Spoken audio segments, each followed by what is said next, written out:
All right, we are live. Tap and Birdie Tour Championship East Lake Week. No Ryder Cup talk on this podcast tonight. We're strictly going to go through each player in the field and their chances to win the golf tournament.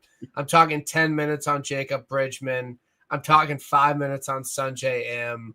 No Ryder Cup talk tonight. John, PGA Chat, how you doing tonight? It's championship week. It's the biggest week of the year. It all comes Super down Bowl, to this. baby. Yeah. The FedEx Cup is on the line, and it's the only thing on my mind. So I couldn't be happier to break down all 30 of the players in the field this week. I think Rory is going to play too. Like he's not going to skip this one. Nice. Like everyone's focused on trying to win unlimited money against 30 other people. I love it. So, John, you're a marketing guy. Is there something I'm missing with the Paula Abdul? Tell me if you're really gonna love me forever. Or is this like I don't get that commercial? What am I missing? Do you get it? No, is that like a promo for? You haven't seen that commercial? No, I haven't. Really? This is how they're plugging the championship. Yeah, they're playing the Paula Abdul song. Are you really gonna love me forever, or is this just a hit and run? I think that's the song. I'm shocked you haven't seen it. Maybe you haven't been watching much golf. I haven't been watching much golf. Well, usually when Scottie Scheffler wins a tournament, I don't tune in as much because it's just a foregone conclusion. Yeah. So I was touching some grass last weekend, which is nice, but I'm sure I will get bombarded with them for the second half of this week.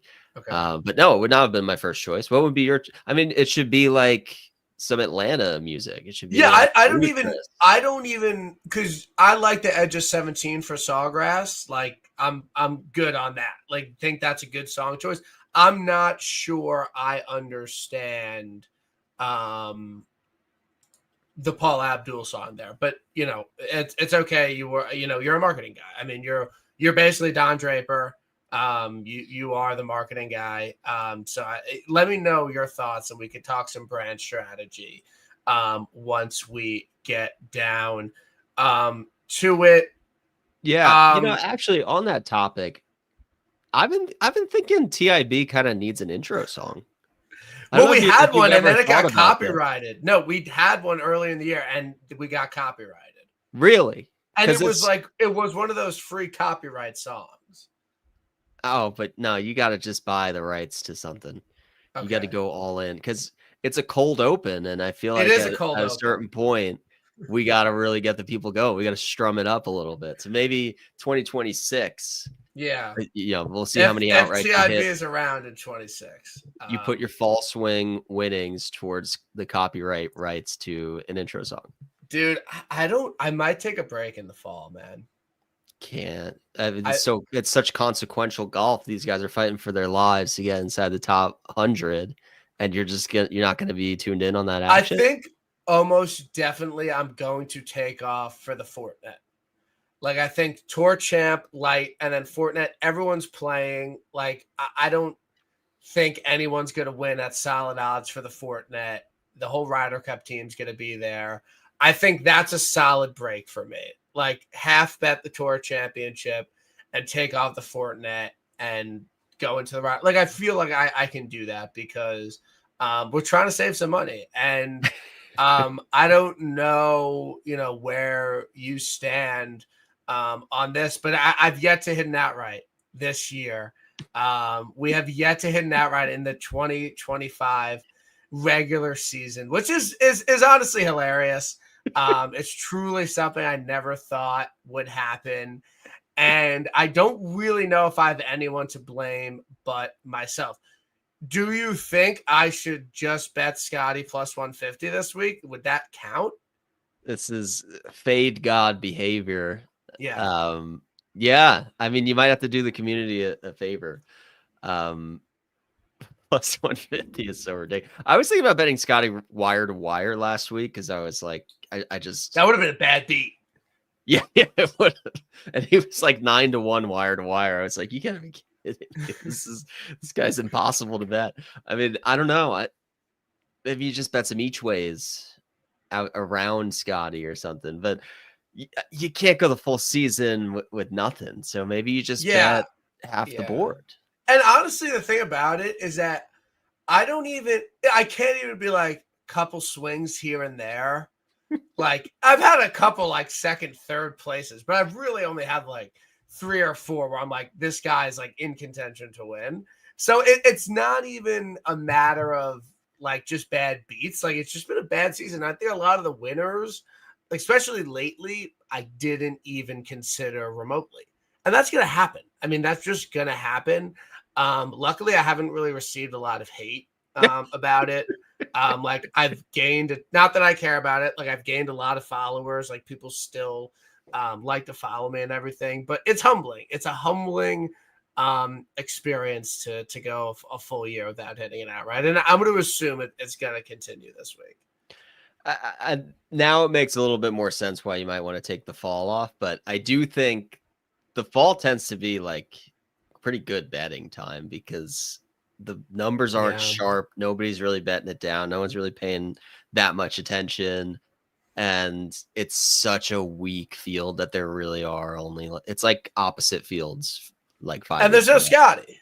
And there's no Scottie. So it's like your last chance to actually have a chance. And that's the predicament you kind of get in when you bet so much, like me and you, like we bet on golf every single week. It's very hard to stop, not because like you're addicted or anything, but more so because it's like, I've been doing this for so long. If I hop off and stop doing it and someone wins that I would have considered, or you stop betting first round leaders and then you're at like, there's so much FOMO when you're doing it every single week to take off. And I think you just kind of have to rip the Band-Aid off and be like, you know what, whatever happens, happens. And it's okay.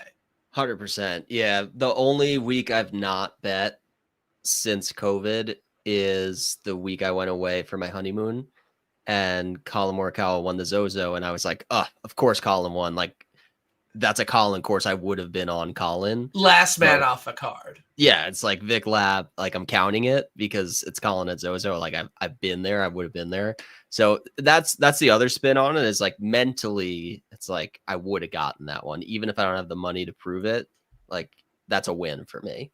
So that's what I'm dealing with right now. And, we're going to have to, figure that out. And, one thing I was just looking before, the books have caught on to the without Scottie market. I understand it's a 30-man field, but the FanDuel odds for without Scottie are absolutely absurd.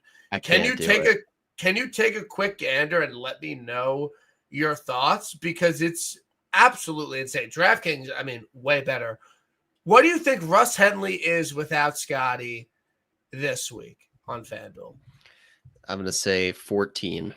12. 12.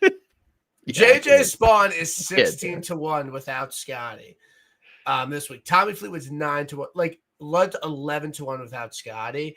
I don't think those odds are worth it this week. I don't think I'm betting without Scottie this week. I don't think he's going to win. No, I mean, at a certain point, you have to take like the entertainment value into it and just be like, okay, when Scottie's been winning, the 2 majors have been runaways for him, and actually also CJ Keff. So this is a bad take, but like maybe half of his wins are like, and somebody else could have won too. So, the thing that makes Scottie great is that his like D game is most players like B+ A- game. Yeah. So even when he doesn't have it, he's still there. And so he's always a factor. So for me, that's like, it's an elevated ceiling that guys have to have for me to bet them when Scottie's playing, because some guys best can't beat Scottie's A game, if that makes any sense. So it's the last week. There's no value in this board. I'm just taking Scottie head on. I agree. Like I'm just betting, I agree.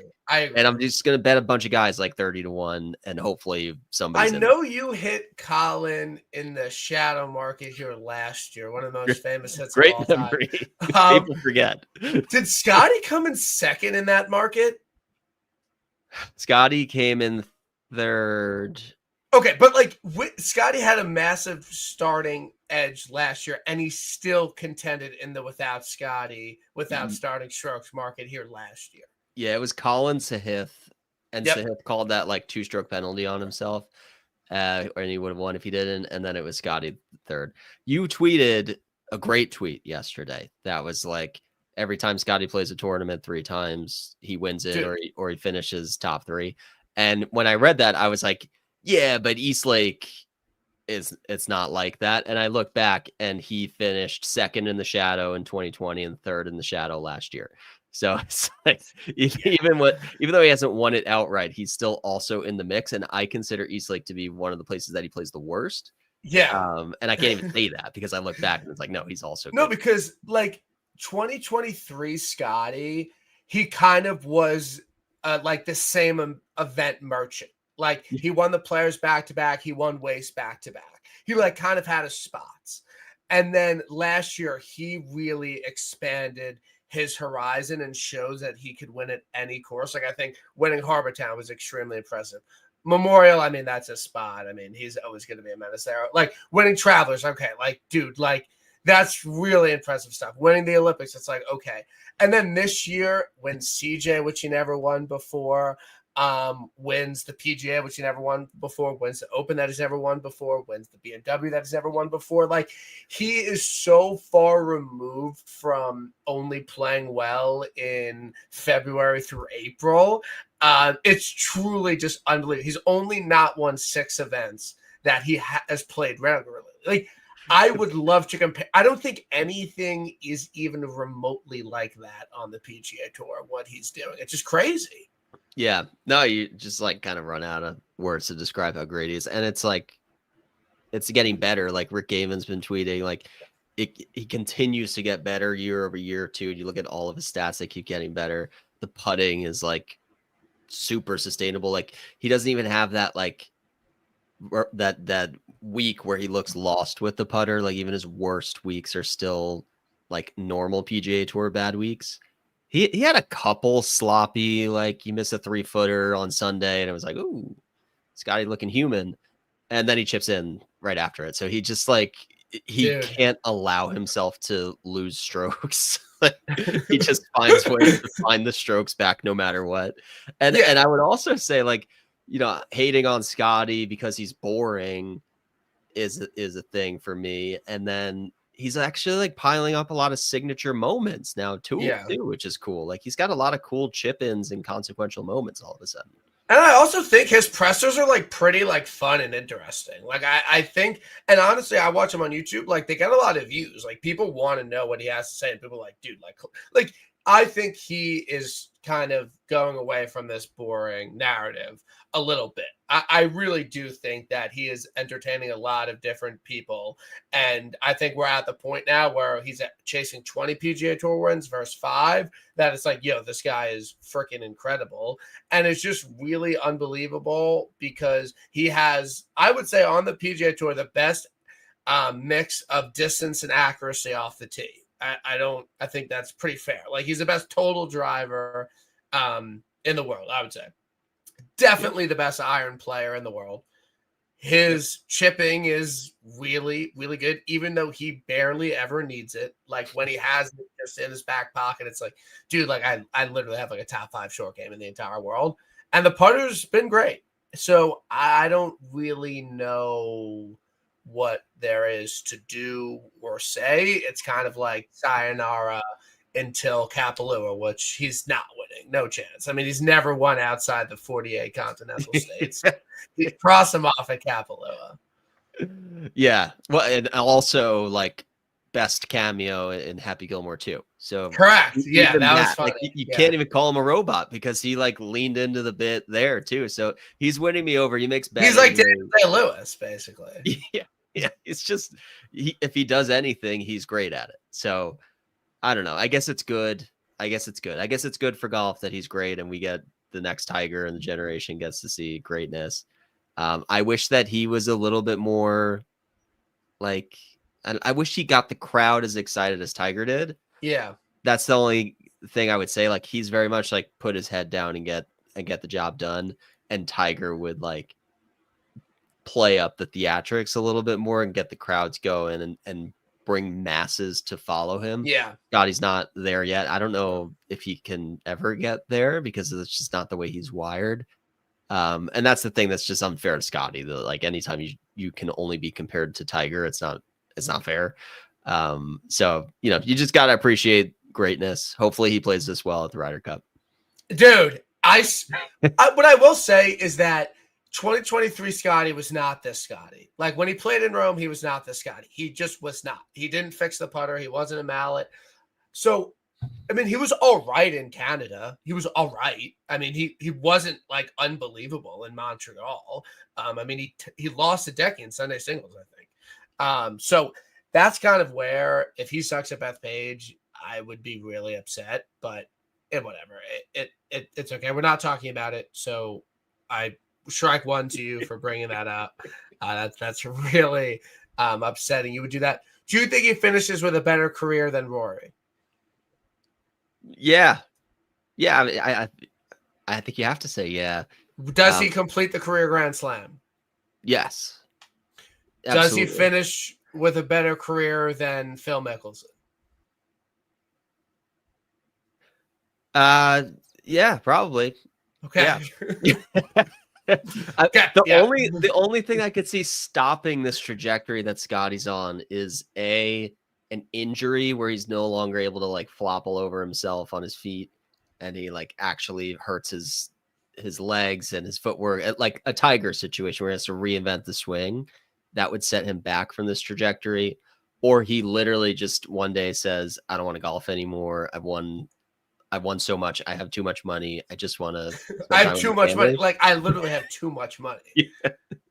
Yeah. And like, I don't believe that he will do that because I think he's obsessed with competition. He will want to do this forever. And if he took a week or two off, he would get sick that he doesn't get to compete. He would watch TV and be like, I can beat these guys and get back in there. So I do think he's going to play forever.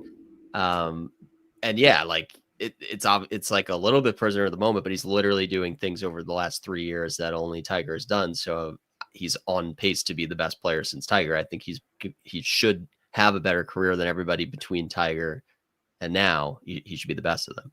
Easily. Yeah, it's scary. And honestly, I'm glad more people are appreciating. We got LeBron tweeting. Yeah. Mahomes tweeting. I don't know how much of you saw of it. I really watched minimal golf this week. Was playing golf on Sunday at a nice local track in Jersey. You're a Long Island golf guy. I think public golf is better in New Jersey than in New York, right? I don't know about that. I feel like it has better municipals in Jersey. Like there are more options in more heavily populated areas where other than Bethpage, there's not a lot of municipal public great golf in Nassau County. In Nassau County, that is correct. There's a lot more in Suffolk. Yeah. In Nassau, you're very limited. That's fair. But I believe I'm playing Bayonne in September. I got the invite. Really? So I'm hyped for that. I mean, it clears Lib Nash. I don't even understand why anybody would pay whatever they have to pay to join Lib Nash. That is not a golf, whatever. I don't need to get into it. But yeah, I think we're getting on Bayonne, which I'm hyped about. I'm excited to play. You're just a country club guy. Forget about the munis. Look, I'm making a commitment to play more great top 100 golf courses, which is kind of like I'm making a commitment to fuck more beautiful women. Right. Like it's the same thing. It's like, oh, like what's your goal? It's like, yeah, like I'm trying to play like really good golf courses. Like, no, sick. Like that's an awesome kind of goal to have. You can't really say anything bad. Yeah, no, it's a good goal. I've probably played golf 5 times this year. That's upsetting. It is upsetting, but I played this weekend. One of my 5 times, shot 79, hit 5 greens in regulation. Wow. I will say very unbecoming of me. I probably said on the pod before, John is a really great golfer. Like truly just does everything well. Solid putter, great wedge player, good off the tee, kind of deals with the Mike Pence ball a little bit sometimes, but I'm not going to say you play within yourself, but John is a very good 8 to 10 handicap. Like would not want to go up against you any day of the week. You know how to score. I always am all ball striking, no short game. And it's the only time in my career that I've ever had the inverse happen where I'm actually scrambling from everywhere and I'm missing. I mean, I miss greens all the time, but when that happens, I just take my bogeys and move on. And I was like one putting all over and getting up and down from places. I was like, I didn't know I could play golf this way, and I didn't like it because I couldn't figure out what Where my did you play? Islands End, Greenport. Okay, yeah, we should really play before the season ends. I know you're busy, but we got to figure something out to play some golf. I would like to play Pine Hills. I don't know. Have you heard about Pine Hills? Is it top 100? or because I'm not playing it if it's not top 100. No, it's a solid track, but it's okay. I don't know. I think we could talk about them. Okay. We're 20 minutes in. I say we have till 10:25. We'll talk Ryder Cup and then we'll move on. I think that's fair. Less than 5 minutes on Ryder Cup. Give me your American team right now. I didn't actually do this, but give me your American team right now. I know you have it, Is your team locked, or is there anything that can be gained? I think there's one spot open. There's one spot open on my team. Okay. So you got your autos. Yeah. JT's on. Colin's on, but like Colin's on, but like he shouldn't be, but he is, whatever. Ben Griffin is on. Cameron Young is on. Patrick Cantlay is on. And I don't feel great about it, but so there's one spot open. Yeah, and it's a question for me. It's a question of if Keegan picks himself, which I would lean towards right now that he will, and if he doesn't, then it's probably Sam Burns that I would have as the first guy who should be on. That's a really tough call for me, honestly, because I personally believe Keegan made his mind up after he won the Travelers that he's doing the player captain thing. And he's gotten everybody else ready. And then he probably surprised himself with how bad he's been since then. And he's really put himself because he's on 13 green of Bethpage Yellow handing out tickets. Yeah. Which, like, either he's going to be there either way. But it's like, does the team have a better chance with Keegan as a player captain or Sam Burns? Like, it's probably Sam Burns because then he can focus on being captain. But then the other side of that is like Keegan doesn't know how to be captain, so how much does it really matter if he's focused on being the captain? So I don't know. I would say it should be Burns, but if I had to predict what's going to happen, I still think Keegan's going to. All right. So who do you think Burns' closest contender is for the 12th spot? So if not Keegan, if let's say Keegan's like, because I don't think he's going to be a playing captain. Who do you think other than Keegan is most in contention for the final spot and has a realistic chance to make the team? I kind of wrote everybody else off. I think I don't think it'll be Spieth. I think Wyndham was trending in the right direction, and then he just didn't make it far enough. He had a good closing stretch, and he just didn't get enough points in the end. It's not going to be Harmon. I don't think Novak has any. Well, you think Mav? Like Mav finishes top 5, and now he should be on the team. I mean, where are you on that? Yeah, I agree. I get it. Like Keegan has said, it's really hard to make your first team. You have to beat down the door. He's not going to go out of his way to pick rookies. And I think Sam Burns is a really good pick. I think Sam Burns is a really good player. I think Sam Burns has been really good on team events. I think Sam Burns is a solid fit for Bethpage. Like, it's not a sexy pick, and people are going to make the boys club jokes, but it's just like, Sam Burns is a really, really solid pick. I think unequivocally, Keegan is not that much better at golf than Sam Burns. They are very, very, very close, and I just don't think you do the playing captain thing. I think it could lose you the Ryder Cup. I'm out. What's with Harry Hall? Like, are you in on the lads club joke? Is it really a miscarriage of justice Harry Hall hasn't been fitted for trousers? The band of blokes. Harry Hall is probably like the 9th best European golfer right now, and I don't think he has a place on the team. I do think Rasmus is gonna qualify. I think he needs like a top 25 in this. You're locked in. You're locked in. I read Ben Coley's article, and I like because Coley didn't even mention Nikolai, which I thought was odd. Like, he's not even on the bubble. And my thought going into these last couple of weeks was like, just run it back. Like, Nikolai's been fine. Nobody's been demonstrably better than Nikolai. So just run the exact same team back. He's already played with this room successfully. And honestly, like, I'm not that locked in on DP. but and they're not there anymore. But like Nikolai is objectively better than Rasmus this year for a very long stretch of time, and his irons are like really good, great fit for Bethpage. I don't understand the whole like. Well, Rasmus won the Irish Open in the fall, which got a fuck ton of points. Yeah, no, I understand why his points are high. Yeah. But, well, and like assuming he doesn't auto qualify, I think people are still saying he's the best available guy. And I genuinely do not think he's better than Nikolai, like at anything. Okay. All right. That's fair. I'm fine calling it there. I think that was a normal amount there. There's not really much to talk about. I think we're pretty much in agreement. So that's good. East Lake. I mean, what are you looking for this week? Like, what type of player does it really suit? I think we're kind of looking at it from a new lens this year because not everyone's doing the shadow market, and it's like someone's starting with an advantage. You know, we're looking at it. You're more handicapping the golf course, I feel like, this week than in years past, given no starting strokes. Yeah, you're right, because you look at history and it's. Not everybody in this field has played this course before because they haven't been good enough, but it's not because they chose not to play the course. You have to take that into account. I thought it was interesting. JJ Spawn's never been here because he's had some good runs recently, and I like his fit for this course. But you run into a lot of that this week where it's just like, oh, I wonder how he's done here, and you realize that only like maybe half this field has actually played it like at all.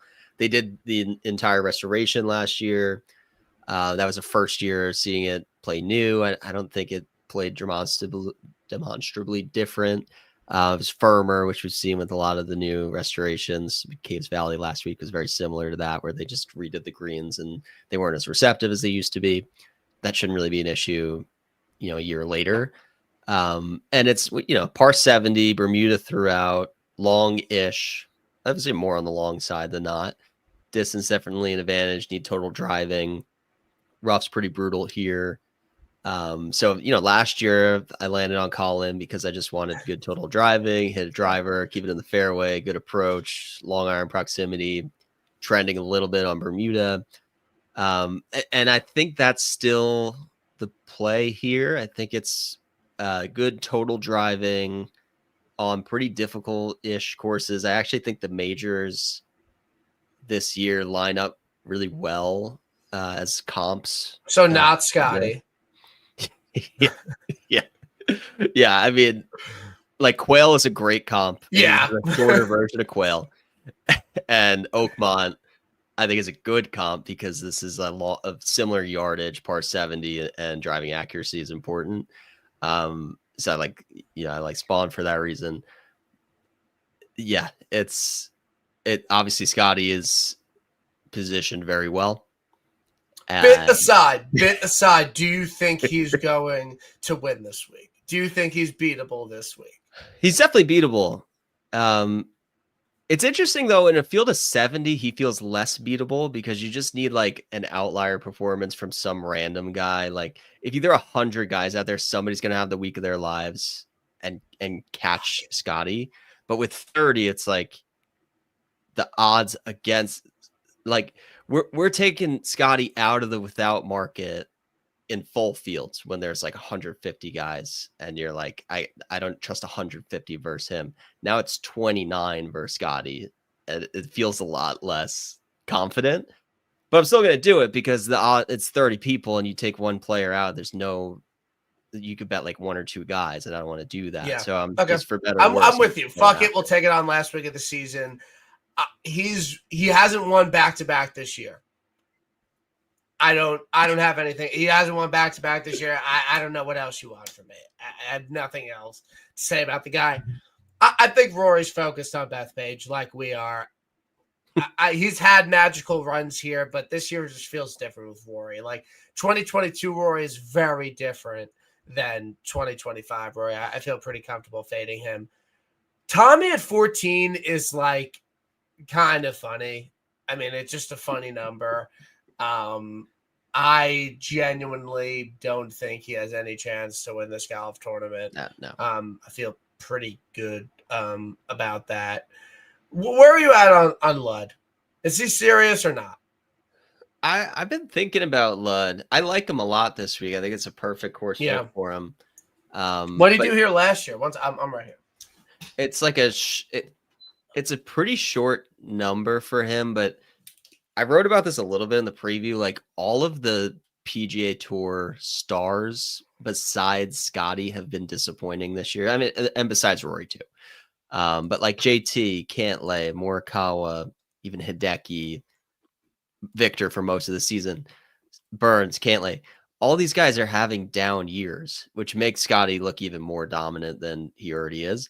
But there's just not a lot of great informed studs at the moment. Yeah. And Ludd would be the guy I probably have the least questions about amongst the elite talents. But it's still a short number for me against Scottie. So there's guys I like just as much in the 30 range as Ludd. So I'm talking myself off, but I was thinking about him. I mean, he is. He's 18 on FanDuel, 16 on. So yeah, I mean, you're going sub 20 for Ludd, which I wouldn't do, given other than, but he really hasn't been great other than his win at Tour, and I feel pretty comfortable fading him. JT immediate cross off. I think he has absolutely no chance to win this golf tournament. I feel pretty good about that. Russ, it's a good Russ course. I think it might be a tad long for him, but he won Bay Hill. I don't know. I mean, is Russ? I mean, he just qualified for the Ryder Cup. I mean, he had to win no motivation. Year. I don't know what motivation. I don't. Russ, he's won enough money. He doesn't strike me as someone really motivated by money. I don't know. I'm fine. Where do you stand on Patrick Cantlay as a golfer? A horrible number. This I think is the worst number. Yeah, I actually bet Xander over Cantlay last week, and it was a 7-stroke reversal on Sunday for Xander to overtake him. Cantlay shot 3 over on Sunday, and Xander shot like 4 under. Yeah. So Xander passed him by 1.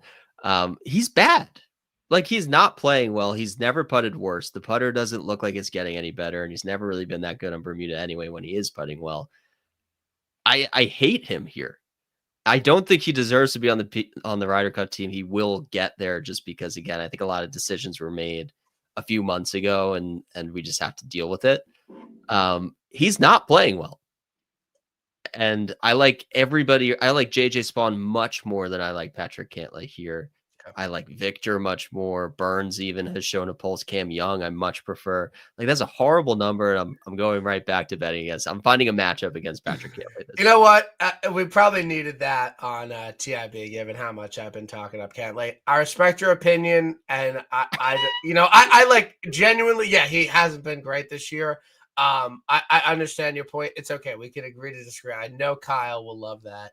Kyle and I have been arguing so much about Cantlay. I finally today was just like, dude, like, we can agree to disagree on this. So all right, give me the case. No, there's no case. We can't talk any more Ryder Cup, so unfortunately I can't give the Patrick Cantlay case. But it's okay. You think JJ 27's bettable? Like, you think that's like a solid wager?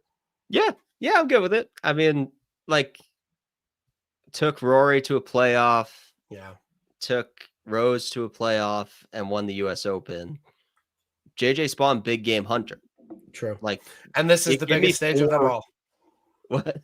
And this is the biggest stage of them all. So yes, cue the Paul Abdul. Yeah.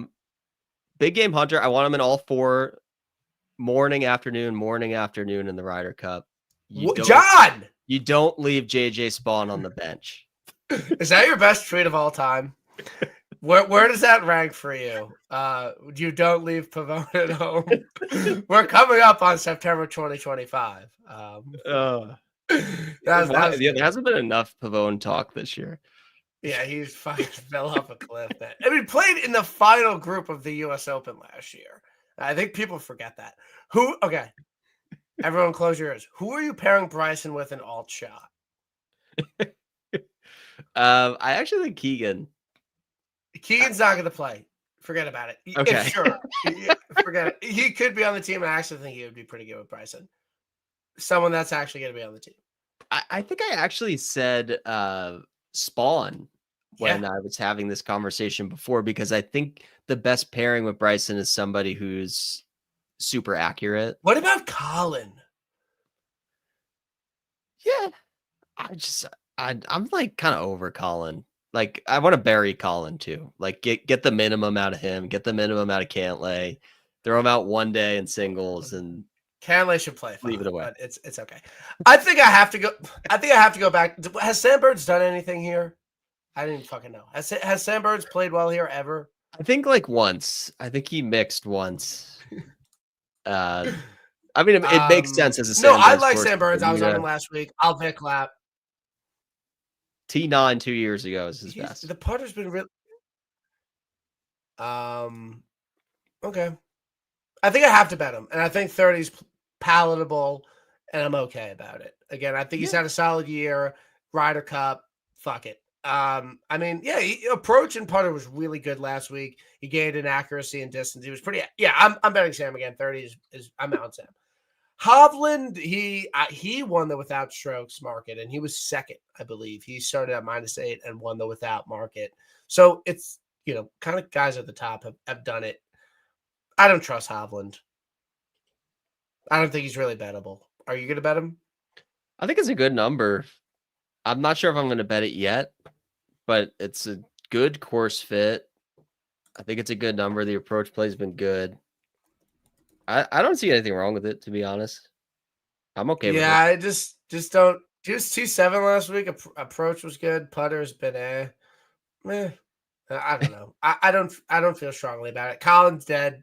Fine with that. And he won it without last year. He can't win it again. Can't do it 2 years in a row. Cam Young 33. Are you swimming around Cam Young 33? I like almost forgot about Cam Young when I was putting this card together, and I was like, oh shit, Cam Young's in the mid-30s. Yeah, let's do that. I mean, he just had the best putting performance of the year on Bermuda. Wyndham is not a comp, but I mean, it's similar grass types, I think. Donnie Ross. Donnie fucking Ross. Bermuda Donnie Ross. I think it's pretty good. Pretty good. Comp. Again, I thought last week him most 30 tips after he just won. It's like, I don't know about that. But RK's model, RK is if he was tipped heavily last week, I like him this week. So he fits that model. So Sepp, personal issues, wishing him all the best. I don't think he's ready to win. Bob Mack, dead. Absolutely zero chance to win. Decky's kind of interesting. What the fuck was that last week with Decky? I was on Decky. Great first 2 rounds. He shot like 80. I had a top. Like I knew I never had a chance because Scottie was up there and McIntyre was up like 7 strokes, and they played together the first 2 rounds. Decky had he looked great. He looked like as good as you could play Caves Valley the first 2 rounds, and he was getting a lot of coverage because he was playing with McIntyre. And I'm like, okay, my top 20 is looking good. I might have a shot at a sweat. And he shoots like 80 on the 3rd round, and then he keeps going backwards the next day. Did he actually shoot 80? He shot 7 over or 9 over. I think he shot 79. Okay. So you're telling me that it's in there. It's in there. The first 2 rounds were great. But you're telling me that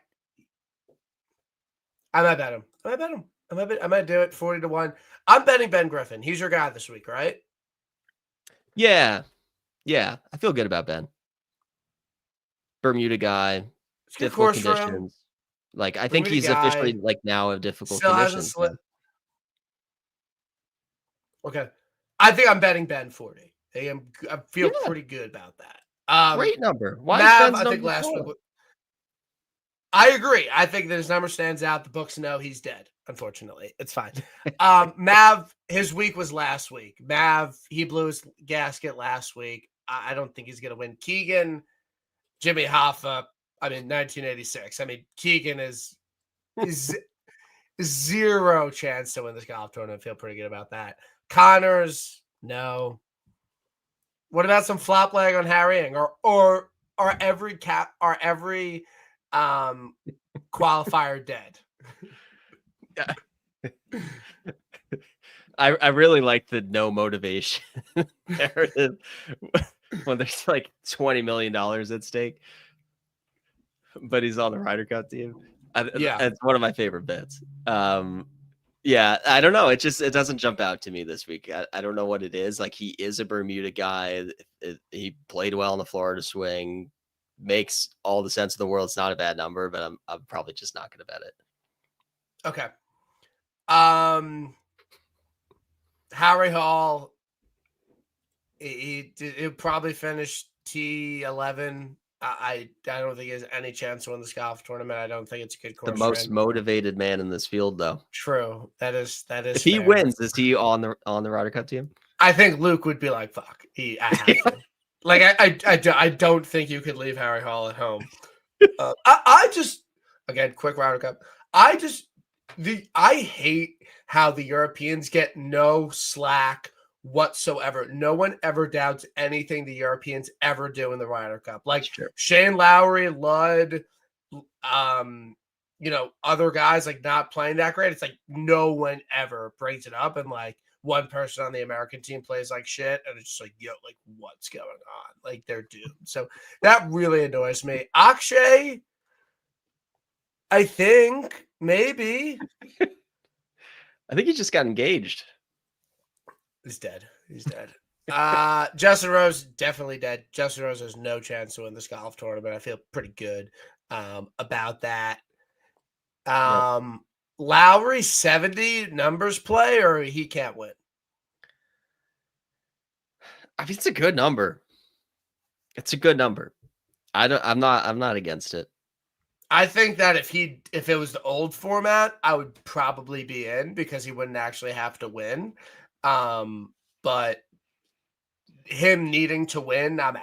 Like, I think he could play well, but if he actually hold the trophy, I don't think he can do it. Harman, I don't know. Who is the most surprising player that made East Lake? Is it Sanjay or Bridgman? I mean, Bridgman is so crazy. Yeah, I don't. I can't name a single tournament where there was one, and if you know ball, you should know it. He was relevant in one golf tournament this year. The John Deere? No, Valspar. Was he? I mean, I remember Valspar as like JT versus Hovland the whole Sunday. That was like on the back nine, but he, was like on a Saturday morning coverage. Yeah, that was. I bet JT 250 to 1. He got down to minus 1400, lost. Cool. Novak, love you, dead. Nick Taylor, probably dead. I don't want to hear one complaint. We just talked about every single player in the field. So I don't want to hear anything from the comments. You guys just talk Ryder Cup all the time. We gave you our opinions on every single golfer in the field. And I will wear it on the chin. If one of the many guys I said that were dead wins, I will take it on the chin. I'll clip it. But we talked about everyone in the field. Yeah, I know you're going to talk about Liv long after I'm gone here. But with Jon Rahm winning the season-long individual standings over Joaquin Niemann, what would be the funniest tour champion winning? I agree that I saw someone comment on it. It's Harry Hall winning and not making the Ryder Cup team. Yeah. But that's kind of twofold. Yeah. But I think it's Corey Connors for me.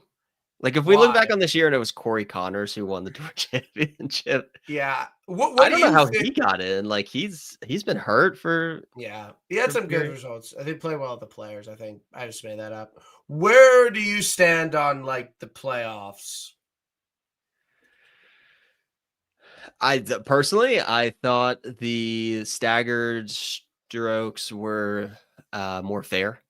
I think this is supposed to be a reward for the best player of the season. And without the staggered strokes, it's just whoever played the best for 3 rounds against 30 But you had people. to make it to East Lake. Yeah, I just think it diminishes what it means to be the tour champion.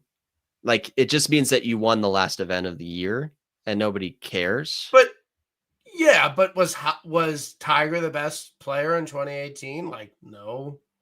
Like, I mean, I don't know. But that's before it was staggered strokes, wasn't it? No, it wasn't. It wasn't. There were 2 different winners that year. Anyway, I don't. They're going to do something, and I trust them. I trust the new CEO, and they'll figure it out. Genuinely, like I think they'll make it better. no one actually thinks the FedEx Cup champion won the Super Bowl. Like, no, you were the best player all year. I don't think anyone really says that. And I know this is going to sound like a joke, and I know Sally said it on No Laying Up, but it's like the top 10 of the FedEx Cup get paid out through the business Comcast top 10. Not a bit. Like, that's your reward. And people trying to compare what happened on Live to the Tour Championship, that would be like if the person who won the business Comcast top 10 at the end of Wyndham didn't win all year and Scottie came in second. That's what it would be. Like, we have Red in the studio. We have Red in the background. He's ready to go. I'm hyped for this. I'm ready to talk some golf with him. Honestly, in all seriousness, the Live Team Championship sounds kind of sick this week. And the Majestics Ironheads on Wednesday is probably going to be sick. I'm very excited to hear you later with one of my favorite people, Joe Idoni. I love you both. You guys are the best Monday night golf betting podcast in the space. I truly, you guys rock, and I love you both genuinely. And I hope everyone checks out your pod tonight, and I'm very happy for both of you. Well, that's very kind of you. I appreciate your kind words. This is a rare road game for me. I've got a home game to prep for. Yeah. But I'll be tuned in. Are you guys talking Ryder Cup on PL tonight? Yeah. We'll see. We'll see. Okay. We'll see if people can stomach any more Ryder Cup talk. I know Scottie would hate to hear that anybody's not talking about the Tour Championship this week. That was funny. That was good. He gives some good bits. And my tweet was like, everyone listening to a golf podcast. Oh, so it's like, I love talking about this is ridiculous. I mean, I'm trying to practice here. All right, John, I'm going to kick you from the studio. Let's set up golf soon, in all seriousness. Let's play. Would love to get a match going with you. And I hope you have a wonderful night. We'll stay in touch, okay? Yes, sir. Top 100s only. Okay, I'll see you. I think this is the only time we've ever had two guests on one TIB episode. So I'm very happy to be joined by Red, a great Live Golf supporter. I think we have gotten along on Twitter. I genuinely like your Twitter. I respect your takes. I don't always agree with them always, but I like you, Red. You're a good guy. Well, thank you. Yeah, no, I'm excited to be here. I think this is the first pro PGA Tour podcast I've been on. So okay, first time for everything. We just get the ball rolling. I gotta say, I read it and said no Ryder Cup talk. I didn't realize that was all Ryder Cup talk, but I think I get the bit now. You got me there. Last week was a bit much because it wasn't really like a gambling pod last week. I really just wanted to talk about like the state of professional golf, which I like doing, and I know you like doing. I don't always I like him at these odds. It's fun to talk about golf. I think we kept it to a bit of a minimum. This said, where do you stand on the Ryder Cup in terms of importance for you? Because I know you won't have any Live Golf after this week. Like, is it top 5 event for you? Are you heavily rooting for the US? Well, what's your deal? So I'm not sure yet. I think I'm still kind of leaning to the European side for the first time ever, especially with seeing what Keegan does. I just cannot stomach any more of the boys club. Like Jordan Spieth, Ricky Fowler, you throw your hats in the ring and try, but like I can't tell you if like any of those guys. Honestly, you have a problem just rooting for JT in general too. So okay. I got more Live golfers on the European team, so I got to kind of ride that side. But we'll see how it shakes out. I'm a true red-blooded American, so I usually let the patriotism take me over once they start doing the USA chants. But at the same time, it's been a little more political on the PGA side, not the PGA Tour side, than the DP World Tour side. So now, if you ask any of the Magic Sticks that, they'll have something else to say. But I'm excited for it. It's high up there. I'm really excited for New York and Bethpage. Like, I think you guys certainly deserve it. What a cool golf course, public track, all the things that I kind of like to represent in the game. So I'm excited to see it go back there. And, Once someone screams at Rory, I'll probably just go put my red, white, and blue on and sit on the couch and enjoy. So yeah, that sounds like a good plan. So what do we have on tap this week on Live Golf? I'm being told it is the team championship. I'm being told that they changed the format. I'm being told we have a one-off match on Wednesday this week for the 12 and 13 seem to get it. So what do we have on tap this week on Live Golf? Yeah, so it's pretty exciting. For those who don't know, the regular season is now over. We've crowned Jon Rahm the champion of the regular season, which we'll get to later. But now we kind of forget about all that, and it's pure teams. They're playing match play style, so there's each team goes head to head. You got 2 singles matches and then a alternate shot match, and whoever wins those 2 points off those 3 matches advances. We've had some playoff holes happen in the past. It's always super exciting. Just match play in general is just so excellent. Like, I wish we did more of it. I've always been a proponent of Liv possibly doing 2 of these a year, maybe like a midway one. And I find it very interesting on a Ryder Cup year. It will be the only ones playing match play. I know there's a lot of talk this week about Bryson not going to play. Pardon me, I call it the safe way. What was it called now? Totally. I do that. I still call it the Honda. No one's gonna call it the Bay Current Classic this year. Yeah. Do you know what tour event is the Bay Current Classic? God, it's gonna be the first. It's gonna be the first year. It's the Bay Current Classic. Do you know what it used to be? It's in the fall. It better not be RSM. RSM's got to keep their name. It's Zozo. Oh yeah, no. So I mean, I come from a cloth of sicko that used to be fall. I heard you guys talking earlier, like fall betting, the whole 9. I actually kind of left my betting days in the past with once my current girlfriend and now basically life partner were yet to be engaged, but we do share a child. She just kind of sat me down and go, "You just freaked out over the 3M Open. Yeah. What are you doing?" I'm like, you know what? It's fair. But Tony, very fair point. But like, and then I'd explain to her, like, me and Tony, we've been doing this for a long time together. But no, anyway, so it's something I still kind of cherish and a big part of why I'm a golf sicko and definitely get me into it. And now I just have a little bit of healthier perspective. Now I just get my takes out and let that kind of get me through the day. I have a question. Yeah. So 4 golfers, each team. There's 2 singles matches, and then the other 2 golfers play alt shot with each other. And correct. Who chooses who goes out where and plays what match? So the captains all choose. But as you mentioned, so it starts Wednesday, 12 and 13, which is the Ironheads is 13, and the Majesticks, I like to call them the Majestinks. Okay. They will be playing each other to see who gets to be the 12th seed. And once you have that figured out, it will be the top 6 select the bottom 6, and it goes in order. So it starts with Jon Rahm. He gets to pick, whoever, most likely the Ironheads. Then it falls to the Crushers, and in order, kind of Fireballs, Torquay. So are the rankings through 1 through 6 based on the team standings for the year? Correct. And the Jon Rahm's team, Legion 13. Legion 13. They were the best team this year on total points, but not on total victories. Correct. Which I don't know. Did you let people know, or should we tell them why I'm here? I don't know. Full discrepancy. After, I'm gonna remember the name. After, fuck me. The first event, I think. The first event. I want to remember the city. I don't know. It's the capital of Saudi Arabia. It's Jeddah.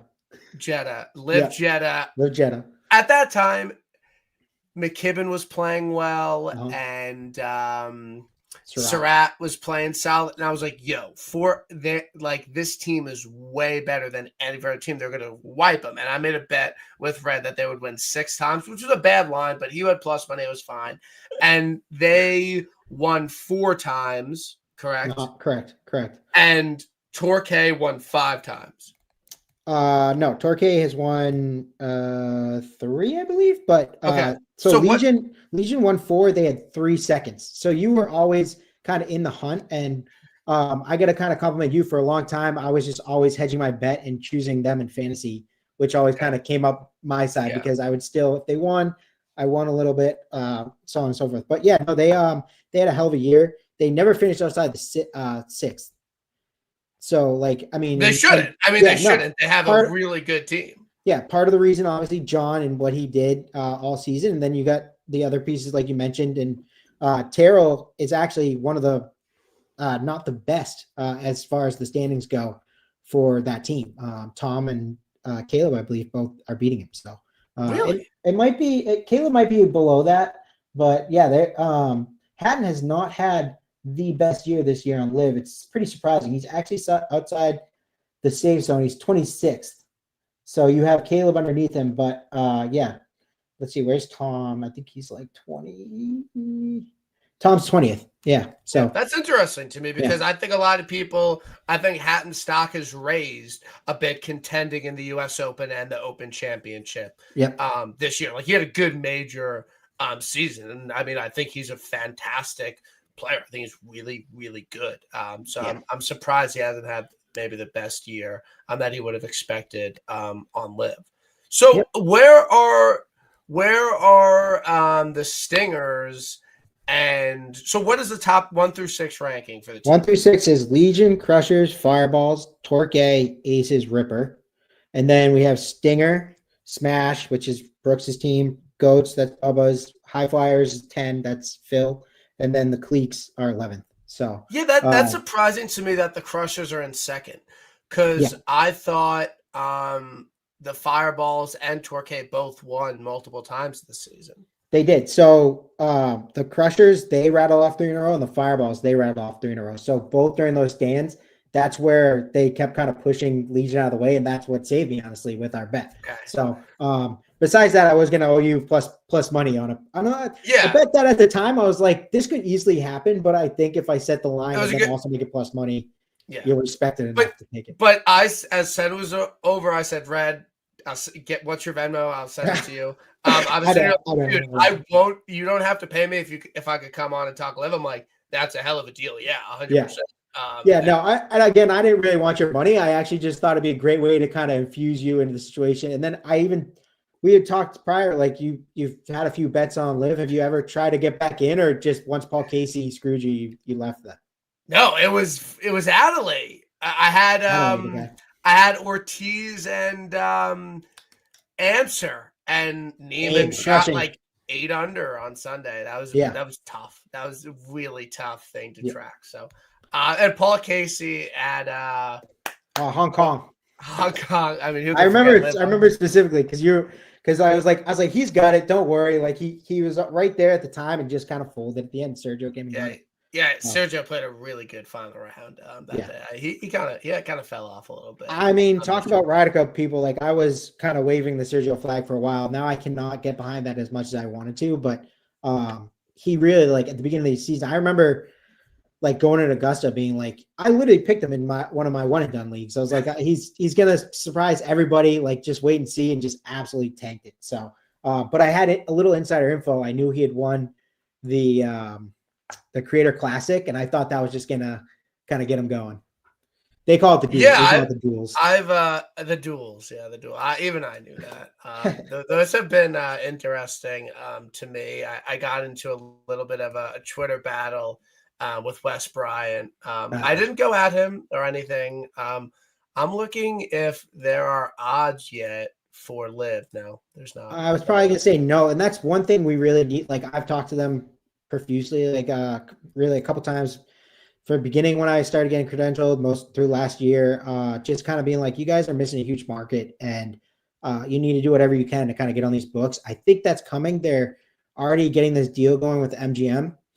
So I don't know who runs their online, or they run their own. I don't have odds. I would assume odds will come out for the team matchups. Okay. Like even on legal sites. Monday, you know what? I will bet on Majestics versus Ironheads on Wednesday. Like I hope they offer it. And actually, like this is I want everybody to know, like, yes, I do carry the Live Flat banner, but that sometimes like there can be things that are frustrating. One thing that's kind of crazy is that they're not right now planning to broadcast that. Straight up. Yeah. So we're waiting for kind of more clarification of what exactly they will be planning to do. But as far as we've heard, they're not really 100% positive that they'll be able to get everything from Indy over to Michigan, stand it all up, and have it ready and running and it's smooth enough to operate. So the likelihood of live updates coming from the ground from people like Matt, which I know you'd probably run into before. Yeah, he tweeted out he was pumped for the match on Thursday. I was like, all right, I'm in. Yeah, no, I mean it is super exciting. It might just be kind of old school version, and yeah, it's unfortunate, and those are the things like that. Like I'm not really sure. Like I think this was a kind of a late idea, and they do these things like we are like some of the pride I take in is the fluidity and their ability to change, but also they have to be able to make the maneuvers to back it. And I know a lot of Live fans who I've already told this news to and discussed it with are pretty upset about it. So, but yeah, you can definitely, I'm sure there'll be info out there. It just might not be, I mean, are you subscribed to the app yet? Are you a big app guy or no? I have Live Golf app downloaded. You do? On my All phone. right. All right. Perfect. So we'll be around. So this Friday through Sunday as well? Yep. So Friday will be quarterfinals. I think they're calling it. It's 6v6. Yeah. So the change was that last year and all the prior years, if you were in the top 3, you got a bye. And actually, I think the first year was like only the top team because the numbers were different. But so you top 3 would get a bye. They'd advance automatically to the semis. They don't have to play one match on Saturday, then move right on to Sunday. So this year, everybody has to go through at least quarters and semis. Then on Sunday, the match part is now no longer, and it's all stroke play. So all of them go out and they play. The highest score of the 4, or lowest, I guess you'd say for golf, the lowest score of the 4 is crowned the champion of the winners bracket. So if you can imagine, so they're going to play 2 rounds, and then there's going to be 2 teams on Sunday, and there 8 people are going to be on the golf course playing stroked. Well, that's the problem is it's 3 teams. So because it goes 12, 6, 3. Okay. You know what I mean? Yep. Yeah. So like their numbers don't really work enough where they can whittle it down to 1v1. So what they've opted to do is they go back to stroke play and they play it like this. It makes very interesting. It is on the ground, and I'm planning to be there through Friday. Part of that is that's awesome. Life. Yeah, it's great. But part of that's personal life, but also another part of that is if you're on the ground, it is difficult. It's fun to chase the matches, but it is difficult to keep up with exactly what's happening on that Sunday when so much is at stake. That's something you hear. I've seen people post about that from their live experience, and it can be difficult, but that's also where you just kind of have to know and anticipate what you're watching. And that's a big part of why they've now gone to staggered starts, where they'll stack the first tee for the groups that are kind of in contention. And that way you can follow people that are more than likely going to be the winners. Yeah. And sometimes I think that makes sense. Yeah. I mean, sometimes it doesn't work that way. Like this year in Miami, I was on 18T. I stayed there next to 1 at Doral because I turned around, I could see Charles Schwartzel finishing, and then I went down 18. So it's like you got to kind of I do understand that, like for me, as someone who understands layouts, what people are looking at, like kind of the difficulties of the golf course, I can operate around it a little better. But for lay people who are usually just coming to enjoy and live, it can be a little more difficult to enjoy in person. I think anybody with a realistic chance to win the golf tournament should finish on 18 on live. And I think I'm glad that they've like trended that way and made changes so that happens more often. So last week they sent 3 off, and it was Rahm and Waco's group finished on 18, and Rahm ended up, being in the playoff. And so all that happened on 18. It's partially for that build out, but also just for the fans so they can know where to congregate and kind of see all that action finish up. So yeah, no, that's great. So yeah, I have to say I think it's a little bit different that they're doing match play like earlier, and then on Sunday it's just a race to the finish over 4 rounds of stroke play. I would have liked to see a 1v1 match because I think 2 solos and alt shot is like a pretty good format and pretty fun, because alt shot, like you can't have 2 bad players out there, but you also don't want to have bad players playing singles. So I think the team decisions will be kind of interesting to see what these guys are going to do. So the strategy is super interesting, and a change they've also made from some of the previous iterations was they first wanted only captains playing each other, but that caused a lot of discrepancy in who you wanted to go up with and kind of trap people into, like, obviously they wanted to do that for the big matchups like Phil versus Cam, Brooks versus whoever, but I think they quickly realized like the captains wanted more ability to kind of shift where they're going to play and who they're playing against, and that has changed a lot. So like for Stinger, or Ripper is the 6th team. They'll likely play Stinger, which is actually a bit of a rivalry we've had with them ever since. Dude, you don't have to tell me. I know that the Australians and the South Africans have a rivalry. You don't have to tell me, dude. Yeah. So I'm not Australian either. But I'm just a big Rippers fan. Actually, I got a couple of my hats here. I usually wear these to pod. So yeah, it should be really exciting. I think. Like, honestly, if I'm Cam, I'm sending Lucas out as my 1 and maybe even Mark as my 2, and Cam and Matt might play with each other. Like, I think that possibly would make more sense for them. And then again with Stinger, like it shakes up who they want to see. Charles had an actually pretty decent year this year, and so as an I want to call him Brendan, but it's Brandon Grace. So like if Louis might take himself out like he did in the playoff in Chicago. When they had the team playoff. I don't know if you saw that, but Louis actually sat out. Dean was in the playoff itself, and he sent Charles and Brendan out to play, and they end up winning. So he's not afraid to sit himself and do whatever needs to be done to bring home the victory. So who is your prediction of the top 3 that will make it on Sunday? I believe that the Ironheads beat somebody last year, and it was a massive upset. Like, do you think we can beat the see Crushers? This happen? They beat the Crushers had an unbelievable 2024. Yeah. Who could forget that? They were the reigning champions. They were the returning champions. So they won the team event last year. 2 years ago. 2023. Yeah. 2023. So, but they had a good 2024 too, but they Ripper won the team event last year. Correct. Yeah. So, and I actually again, like they hadn't things that like live, like you have to kind of be able to pivot around and understand is like they hadn't really selected the date yet pretty early in the season. And we're kind of telling us about when it happened, but I couldn't just count on that. And I went on a family vacation. I ended up watching the end of this at like 3 a.m. in the business lounge of this cruise I was on because I was like, I'm not missing Ripper, like have this chance to winning win. the team champ. I mean, I celebrated like crazy. I had a stogie and a big glass of whiskey just sitting out on the smoking deck all by myself at like 4 a.m. So who do you like as a sleeper to make the final 3? It's tough. I think it is really, really tough. I think Torque has a definite shot. I think obviously Mito is somebody who they're going to have to work around, but he actually, to me, if you put him with Carlos, they probably make a pretty good alt shot team. But then having said that, like Waco has a really tough decision there because Waco is probably going to play himself. But then as far as Carlos and Seb are concerned, they're very much the same caliber of player.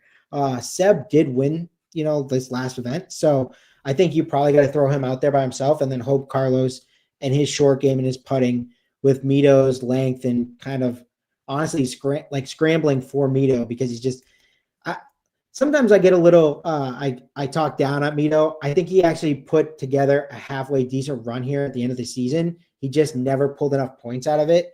And he's kind of turning corner, but right now he's relegated. We can kind of talk about that too, but so it's going to be interesting too. Like you now have guys who are relegated who aren't going to be there next year now playing and kind of having to put that aside and play for their team still, which, I think they will. I think obviously it messes with their head, but at the same time, like you got to know that this is maybe your last live check you're going to get. But I think what they used to say was about 60-40 split between what went to the team and then team coffers and then what was distributed to the players out of the bonus money.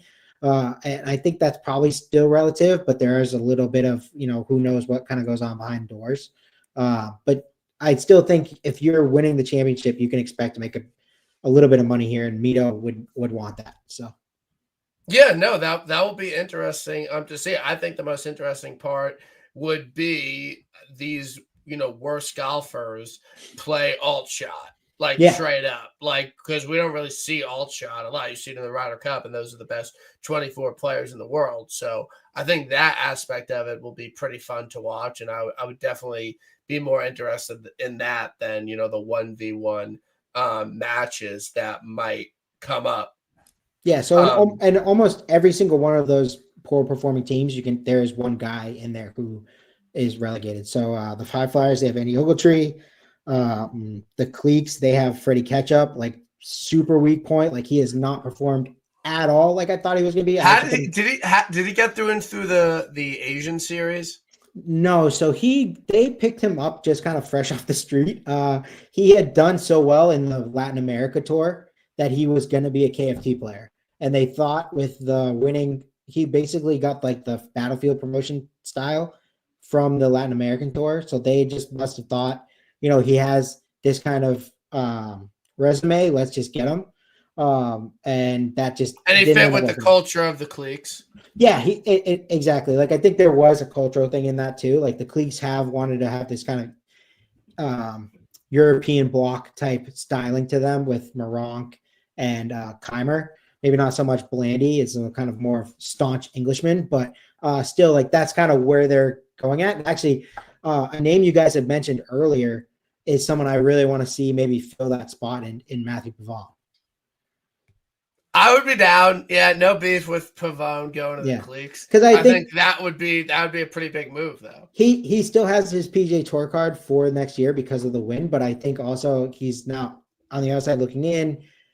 He's probably gonna have to play the fall if he has any chance to get in the signature events. So when you're looking at stuff like that, plus who would be a fit, Frenchman would be kind of like another area. Like all they do is fashion, high culture, arts, and Pavone is actually pretty active on socials. I don't know if you've ever seen. Yeah. So I've been flaunting it out there. I've been trying to put it out there in the ether. Hopefully it comes true. I can understand how many people might think like, whoa, that guy just sucked. Like you can go ahead and take him. But I would gladly kind of bet on him being much better than his lowest point that we've seen him at this year. So yeah, he's a boomer bust guy. I think he would be pretty solid on live. I think. So who's gonna win? Like is Legion 13 gonna easily win this because they have probably the best 4 players, or do other teams have a chance to upset them on Sunday? I mean, gun to my head, I'd still gonna have to pick Torquay, but I think the sleeper team, if you can call them that, in 5th place would be the Aces. They have really turned it around this year. Every single one of their players is in the top 24. So as far as like who's on the Aces, let me guess. Yeah, go ahead. HV3, DJ, Wolfie. No, Wolfie's on the Range Goats. Correct. Wolfie, HV3, Patrick Reed. Yep. Fuck me. Can I get a hint? He's a DP World Tour guy.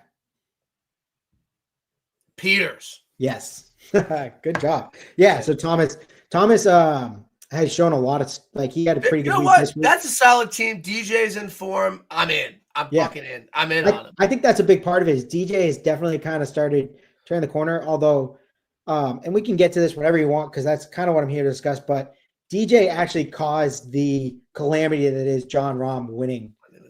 So he ended up, which has been something he's had this year. Is if you're gonna hit a fade.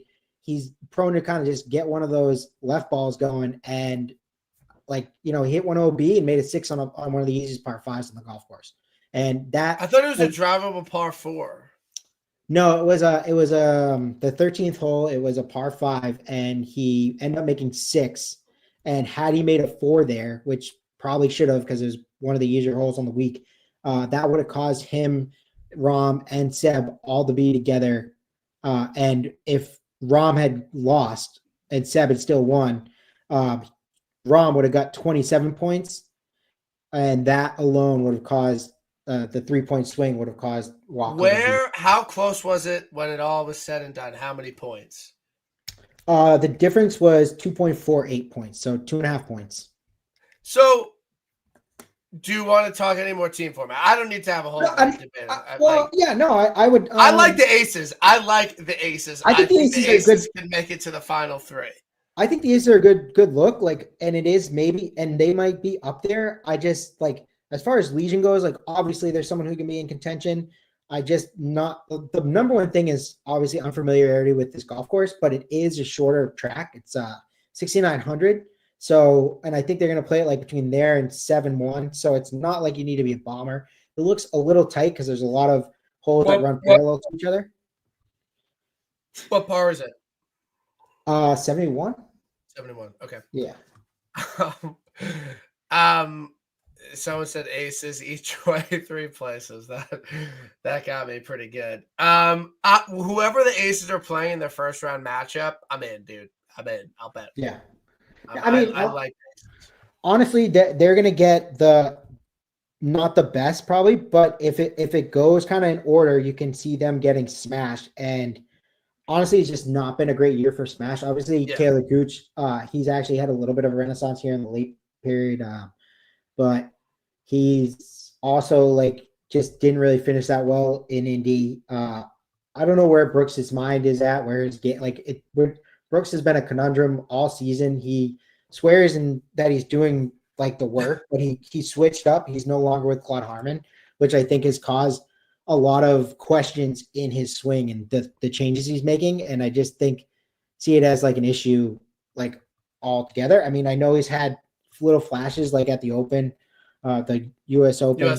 Yeah. But yeah, just has not been a successful season at all for him. He's actually one of the lower captains. He's in the open zone. Obviously, he doesn't have to worry about that, but he's 31 in the standings. Yeah, there'll be an interesting storyline next year if BK could keep his live card. I think that'll be a compelling one. So it will be super interesting. On the season winner debate, do you at least see the other side to a certain point? Yes, absolutely. And I would say, and I think this was the big part of like the talking points I was trying to make was I understand people's frustration, but I also think when you're playing inside this format, this is the format that delivers you the season-long champion. And I know that's not exactly what people want to see, but I also think there's no true perfect measuring stick for any of this stuff. I mean, we've seen it for the FedEx Cup for years that it's kind of always been this wonky stumble over ourselves finish. Obviously, they have the playoff system, which is a little different. This is and like that, like another thing. I'm sure maybe you know this, but it was just another event. It was the 13th event of the year. There was no extra points, no nothing, and it just was another event where Joaquin showed up and he didn't bring his best and he didn't beat Jon Rahm, and that in the end is what caused him to lose. He could have been solo fourth and would have won, but Jon got himself into the playoff by shooting 11 under. He shot a 60. Is that one of the best rounds of his career? It was unbelievably good. I mean, he shot 60 with a bogey, and it was one bad shot, and he made a horrible attempt at a scramble, and then still made the up and down massive bogey putt that would have been made a world of difference. And yeah, it's just a lot of things had to kind of line up for this to happen, and he beat the odds. It was at the start of the day, Joaquin having a 1-stroke lead. It was 86th percentile that Joaquin would be. Wow.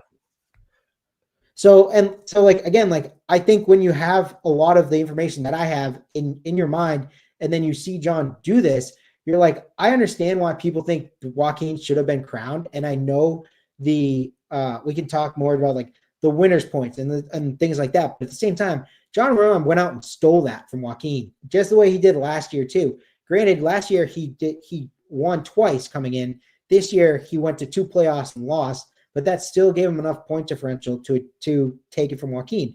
Joaquin, 5 wins. Excellent year. He would easily be my player of the year. He easily had the best year of everybody on LIV. I don't deny that.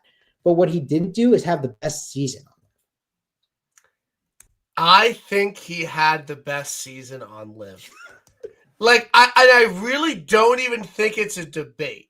I think that realistically, if Jon Rahm won once and Neiman won 4 times and Jon Rahm was top 5 every week, like I would understand it. I really would. Like I would understand it. But to win the percentage of the events that he won, Yeah. Like, he's not playing 25 events like he would on the PGA Tour. And to win 5 of them is really, really impressive. It's one of the most 10 most impressive seasons of the past, 10 years or something. Like, it was a really awesome year. And I just don't really understand how the point system should be based that way, where second place gets over 75% of first place's points. At the end of the day, the point of the golf tournament is to see who wins. And one of the most compelling storylines in golf is who wins the tournament. You look at Tommy Fleetwood. No one cares that he finishes top 5 every week. People want him to see and cross the finish line because we see how hard it is to do. And what Neiman did this year was extremely impressive. And I don't think what Jon Rahm did this year is even in the same category of impressive, in my opinion. No, and I respect that opinion. I understand what other people have to say. I'm just more of the fact that I look at it as basically a race. And John lost a few laps, but he didn't lose coming all the way around, and especially on Sunday. Like, he caught up to Joaquin and passed him by just enough. It was literally, I don't know if we discussed it enough. It came down to one stroke. I mean, the 2.48 was one stroke. Joaquin or John not being able to achieve the 60 that he got would have caused it to just be walking away with it. Another point I've kind of harped on, and people maybe not completely understand, but Joaquin was at 223.68. He had all his wins got him 200 points. The rest of his events, he only got 23 points. 23 points is just so poor. I mean, so for his T14, if he had gotten solo, it would have been enough. But because he was T4, literally, he made 2 bogeys on Sunday. The entire Indianapolis, he made 2 bogeys each day for the final 2 rounds, and then on day 1, he was actually way ahead of Rahm, and then made a double by pulling a shot into the water. So, when you think of Joaquin right now, or maybe even before any of this happened, what would you consider him? I know we've talked about maybe he's in that top 10, you can put him in the top 10 of golfers, but for what I've heard from most people, him doing what he does in the majors kind of defines him, right? He was 2 for 2 this year. He missed 2 cuts. You look at that and be that is a consistency issue. And that bled into his season on LIV. When he is at his prime and he is running the way he does, he is unstoppable. And I understand the issue a lot of people have with not anointing him enough points. And I've actually, one concession I'll make is I do think he could have been rewarded more points, but it actually still wouldn't have stopped him from possibly losing if John had won. Do you think they'll change it next year?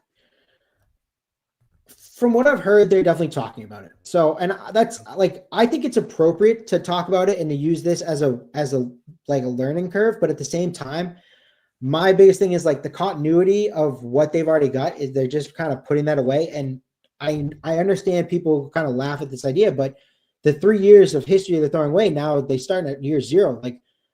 I'm actually surprised the PGA Tour has so quickly turned and done away with their handicap system. I understand how people didn't like it, but I always thought that was the whole point they were trying to get. They wanted to build a body of work first before they kind of turn their back on it. But listen, my thing is actually, and I've talked about this a bit, but I think possibly giving more points down towards the bottom and not having the cutoff be so strict at 24, especially with the possibility of adding more players, I think that would be appropriate to add more of that. I just want and I know people have an issue with it, the 75%, but I think that number is appropriate when there's only 3 rounds and you're not, other than Joaquin's case, you're not really able to separate yourself that often. You're more than likely going to be there with somebody else who's playing just as good golf as you, and you're going to lose in a playoff. We've had several playoffs this year. So I just and honestly, somebody I talked to, they were kind of give him more points. I'm I have no problem with maybe giving him more points for a bonus. If he beats the field by 5, give him another point, give him 2 more points. Have a clause in there for that. If you've achieved such a high level and you've escaped the field in these 3 rounds, give him a little extra. But at the same time, like, I mean, I don't know where the line is to be drawn. And I know that people want it closer to like 60, which is what the PGA Tour does. I just don't necessarily agree that that is how LIV should operate. And one of the main reasons is because it brought me this Sunday. The last Sunday was electric in Chicago. It was down to the wire. The Sunday before that in 2023 was Cam, Brooks, Bryson all going at each other. Like, you can say it's kind of built-in drama or fraudulent drama or whatever, but at the same time, like, it does achieve the scenario where you have more people kind of on top of each other and no one can really elevate. Who came in third and how close were they? Bryson came in third. He was 78 points behind. So that just also kind of puts in a perspective, like, what Rahm did is pretty impressive on its own. And I know people don't necessarily want to give him that, but it is. Yeah, I think Neiman had the more impressive season. I think he had the better season. I think that it is a bigger accomplishment what he did. And I don't know. I mean, I think at least got a lot of people talking about it and knowing the point system for the LIV leaderboard. I mean, I'd say a lot of people didn't really care about the point system until this had happened. So I will give them that. Like, that's part of what I'm saying is, like, they've kind of caused this to be an issue. Now, whether it's a good one or a bad one, that's kind of how you look at it. Yeah. Yeah, it's interesting. I just, again, if it was 1-5, I think 5-0 is just tough. I get that. And Rahm lost in playoffs to a lot of worse golfers than he is. They probably should have won a couple of them. How did Munoz beat him in the playoff? What happened? John hit the flagstick. Really? Yeah. He hit the best shot he hit. Basically, he said he hit the best shot he hit all day. He hit the flagstick, gave himself like a 15-footer, and he missed. And so stuff. In regulation, he hit relatively the same shot, but the way he described it is he actually had to draw the ball in there, and he almost put it in the hole. It was literally tapping for a birdie. And another thing, like Joaquin, like, again, like, I know the way people look at this is like Joaquin should have already been anointed. He shouldn't have to worry about it, but he, in a way, choked under pressure. He missed he missed a just under 4-foot putt for a par on the 6th hole. He then on the 9th hole couldn't make an easy up and down from like the money spot, like right up in front of the green. Like, he just didn't do enough to earn it. And then when he had the chance to just make one more birdie on 18, which again, there's 11 golfers in the top 10. 2 of them didn't make birdie. One of them was Waco, and the other one was Morant. Like, everybody made birdie on 18. It was one of the easiest holes, and he couldn't get his shot within 20 feet. Like, he just couldn't do it. And that's, again, like, I think this is a learning thing for him. Like, I clearly think he was bothered by the pressure.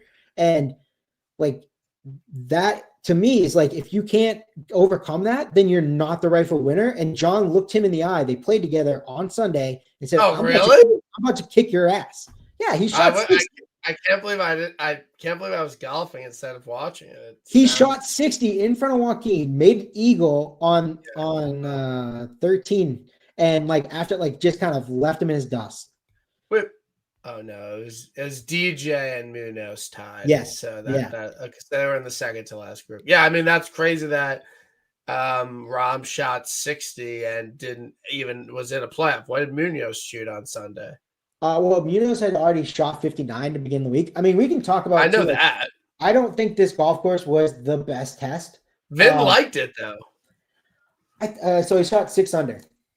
That's insane. Yeah. He had the lead going into Sunday and shot 6 under and didn't even win in regulation. That's absurd. Joaquin was leading by 1, and he only, what did he shoot? 5. He shot 5 under. So, like, again, if he shoots 6 under, this whole thing is like done. It's, he just shoot 6 under, dude. It's not that hard. I mean, it is. It's golf, but at the same time, like, also don't make a poor par putt from 4 feet, and don't pull your drive on 9 when you have, I mean, some of the widest fairways, like, it was basically, I was telling people all week, like, this was just basically Craig Ranch. It was TPC bad, like, kind of golf course. And, like, okay, I appreciate you saying that. I don't disrespect golf course that often. This was like a design thing. The agronomy wise had some difficulties. There are definitely some issues, and I'm sure people online will like harp about it. But at the same time, like I come from a turf background. I worked in agronomy, and I know how south things can go on you without you even doing all the right things. And that's basically what happened. And that's like another thing that I kind of try to tell people about Live, and something I've been trying to tell Live is like they need to be better about kind of helping these people, maybe budget wise, or even just with outside help, kind of helping them prepare for these tournaments to ensure, like the PGA Tour does, that these are going to be pristine conditions that they have looking forward to. It's just something that they've kind of dropped the ball on there. And I understand this is something people don't like about Live. Is like they're much more focused on being entertainment friendly and a great fan experience, and they've yet to kind of catch up with the true golf side of it, especially when it comes down to agronomics and the conditioning of a golf course. Yeah, I can't say I was dialed in too much to that this week on Live. But I got to get it. I've been potting for an hour and a half. I greatly enjoyed our conversation. I appreciate your time. No, of course. I will be watching Live Team this week. That's a promise from me to you. I'm excited to see it. I want to see some alt shot going on. I think it'll be a lot of fun. I appreciate your insight, Brad. I appreciate you dealing with the PGA Tour people on Twitter. I appreciate you running around Pinehurst last year with Bryson. That was a lot. That was electric. I know. I think that was one of the first times you reached out to me and you're like, dude, you're an animal. I was like, yeah, this is what I really, really like golf. And I've definitely skew on the Live side because I've seen the vision and I believe in it. That's okay. That's okay. I've liked it since the Premier Golf League. So this is just kind of seeing the continuation, trying to see that through. But yeah, I'm looking forward to some changes on Live next year. I think they'll make it a bit more interesting to see some of these guys in the drop zone fall out and have some fresh blood on the team. But no catch up. I don't want catch up people. We need good golfers. I would agree with you on that. Just because we didn't really get to go over it real quick. Who got relegated? Henrik. Ian Poulter actually made birdie on 4 of his last 5 holes to kick Henrik, his old teammate, off into relegation. Andy Ogletree, he had a birdie putt that he could have made to keep out of relegation, missed it. He's kicked out. Mito didn't really make a good run out of it. Yubing Zhang, the Ironhead kid, never really showed up this year. It's unfortunate. AK, it's nice to have the story, but just never really panned out. And then catch up. All those guys, all those guys have a chance to come back if they go through qualifying and or the international series. So there is going to be fall golf. If you want to watch some late night fall golf and bet on that, that will be out there if they make the run at it. But Brian, I appreciate you having me on. I appreciate your time, and I hope you enjoy this coming week. It's match play. We got 2 great golf tournaments coming up this week, so I'm excited for it. Red, appreciate it. Masters Burner, shout out your guy. We'll talk soon. But have a good night, and I appreciate everyone who listened. We'll talk soon. Sounds good, man.